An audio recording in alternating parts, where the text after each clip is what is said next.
আজ আমার ভাইয়ের মেয়ের অন্নপ্রাশন, তাই কোনো রান্নার রেসিপি তৈরি করতে পারিনি।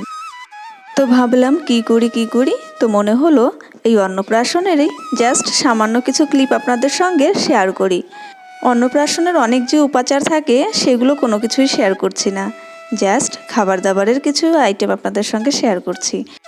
প্রথমেই যে পাত্রটি সাজানো দেখলেন, ওটাতে ওকে স্নান করানো হয়েছে, তাই ওটা ওরকমভাবে সাজানো হয়েছিল। আর এই যে থালাটা দেখছেন, এটা অন্নপ্রাশনের জন্য রেডি করা হয়েছে। প্রথম ভাতটা তো ওর মামা ওর মুখে দেবে, তাই 5 রকমের ভাজা, মাছের মাথা, আরও কিছু ডাল, সবজি, মাছ, মাংস, মিষ্টি, দই সব কিছু দিয়ে সাজানো হয়েছে। দেখুন কত সুন্দর করে সাজিয়েছে অন্নপ্রাশনের এই থালাটা, ভীষণই ভালো লাগছে। আর যাই হোক, আপনাদের তো নামটাই বলা হয়নি, আমার ভাইজির কি নাম রাখা হয়েছে। ওর নাম রাখা হয়েছে, আচ্ছা যাই হোক, ওর নামটা একটু বাদেই আপনারা দেখতেই পাবেন, তাই আমি আর এখানে মুখে বলছি না, তো আপনারা এমনিই দেখতে পাবেন। তবে থালাটা কিন্তু সাজিয়েছে আমার বৌদি, ভীষণ সুন্দর করে কিন্তু সাজিয়ে নিয়েছে এই থালাটা।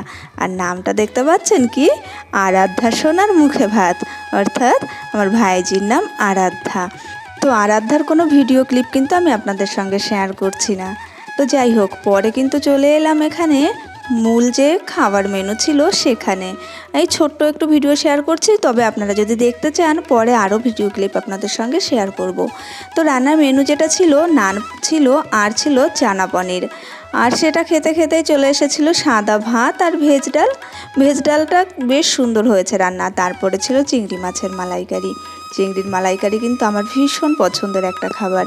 চিংড়ির মালাইকারি দিয়ে আমি অল্প একটু ভাত খেয়ে নিয়েছি, আর চিংড়িটা তো আমার ভীষণ পছন্দের, চিংড়িটাও খেয়েছি।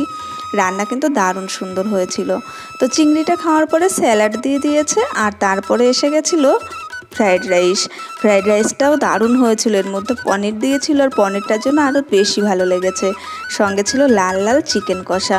তবে আমাকে যে 2 পিস সলিড মাংস দিয়ে দিয়েছিল, অর্থাৎ বোনলেসটা তো আমার খেতে ভালো লাগে না, কি আর করা যাবে, দিয়েছিল অগত্যা, তো 1 পিস আর খেতে পারিনি। যাই হোক, এই ফ্রায়েড রাইসটাও দারুণ হয়েছিল। আর তারপরে দিয়ে গেছে আমের চাটনি, একদম আমের জেলি চাটনি। আর সত্যি বলছি, প্রত্যেকটা রান্না দারুণ হয়েছিল, আর আমরা ভীষণ এনজয় করেছি। যেহেতু আমি আজকে রান্নার কোনো ভিডিও শেয়ার করতে পারছি না, তাই আজকে এই আরাধ্যার অন্নপ্রাশনের মেনুটা আপনাদের সঙ্গে শেয়ার করছি।